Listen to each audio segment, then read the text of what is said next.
Hi everyone, I'm Yuki from the Kintone Azure South team at Cybozu. Thank you for watching this video.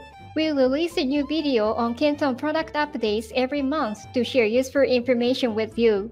Today, I'm going to talk about the product updates of April with Vincent, who is the product manager for Kintone. So hi Vincent.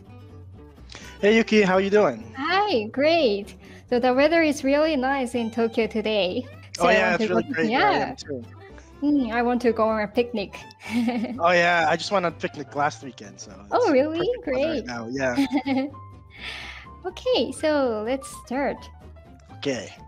And here are the main updates, and it looks like we have 3 today. And so for our first update, it looks like we can now get comments notification on the comments pane. So what's this about, Vincent?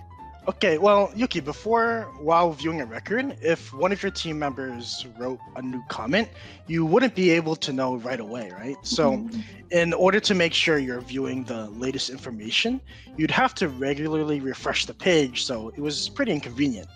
However, now, whether you're viewing or editing the record, you'll get notifications of new comments in real time within the comments pane itself. Then, in order to view the new comments, all you have to do is click on the notification, and it'll appear without you having to refresh the page. I see. So I really like how these notifications appear while editing a record too. I think it's important to get the latest information as soon as possible to make sure the information and the contents are always up to date. Yeah, I like this aspect too, as it also makes the user experience smoother, as you don't even have to leave the editing view anymore just to see the latest comments. Great. Okay, next. So our next update is about app settings, and we can now get an update app reminder. So what's this about, Vincent? Oh yeah, actually this is referring specifically to adding a plugin, webhook, or app actions. So Yuki, tell me if this story sounds familiar. So you've added or updated a webhook in your app, but for some reason, when you're testing it out, it seems to not be working. And then you go back to your app settings page to check and realize the reason was just because you forgot to click on the update app button. Yes, so I've done that countless times, and it can be a bit frustrating. Right, exactly. So it was quite a common problem. So now in order to prevent this, we simply made it so that a message reminding you to click the update app button pops up after you've added or made changes to not only webhooks, but also plugins or app actions as well. So this one is also a good update. Right. Okay, and next? Our next one is about our JavaScript customization space portals, and it looks like there is 2 parts to this. And the first part is called Space Portal Onload Event. So what is this about? Well, first to give you a reminder about JavaScript APIs, they're used for when you want to make changes in the UI design of Kintone itself. And with Kintone's JavaScript API, you can change how the UI appears based on something called an event, which could be clicking a button, for example. So another example is like you can make it so the color of a table changes when you click a button by using this JavaScript event. So yeah, also with this new update, you can now customize the space portal because there is a new JavaScript event for when you open it. So in other words, when a user opens a space portal, you can customize what is shown to them, whether it's buttons, specific records, or any other kind of content you want to upload into it. I see. And how does this work with the second one called Space Portal Element Acquisition API? Right, so you know how when you're using a Kintone space and at the top of it is the announcement and thread sections. So above those sections is this small empty area, as you can see in the image that's indicated in red.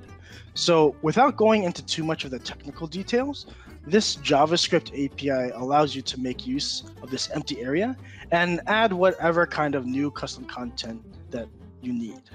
So, in other words, if I want to customize my Kintone space by adding charts, tables, or other information above the announcement and thread sections, we should use this API.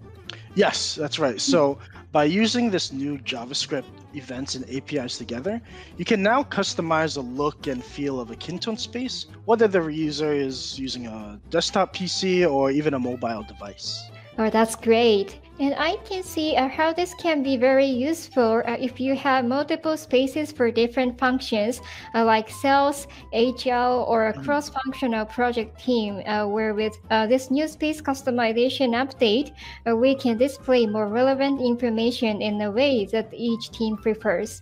Yeah, that's a really good way to put it. Great. All right, so last is about available update options. And as a reminder, this is a feature that, which you can see on the left image, allows administrators to enable or disable newly released features, preview new features that are about to be released, or even try out new features in development. So Vincent, which features apply to update options for this month? Okay, so for these April updates, we have just one that has been added, which is the new comment notifications in the comments pane, which we discussed today. So if you're a Kintone admin, you can enable or disable this new feature until August this year. And to try it out, just visit your Kintone admin page and click on the update options link. All right, so that's it for this month's update. So to our partners, if you have any question, please feel free to contact us on Kintone. And to our customers, if you get an interest in Kintone, please contact your Kintone sales representative or one of our partners in your country. So thank you for watching this video and see you next month. Bye-bye. Yes, thank you for listening. Bye.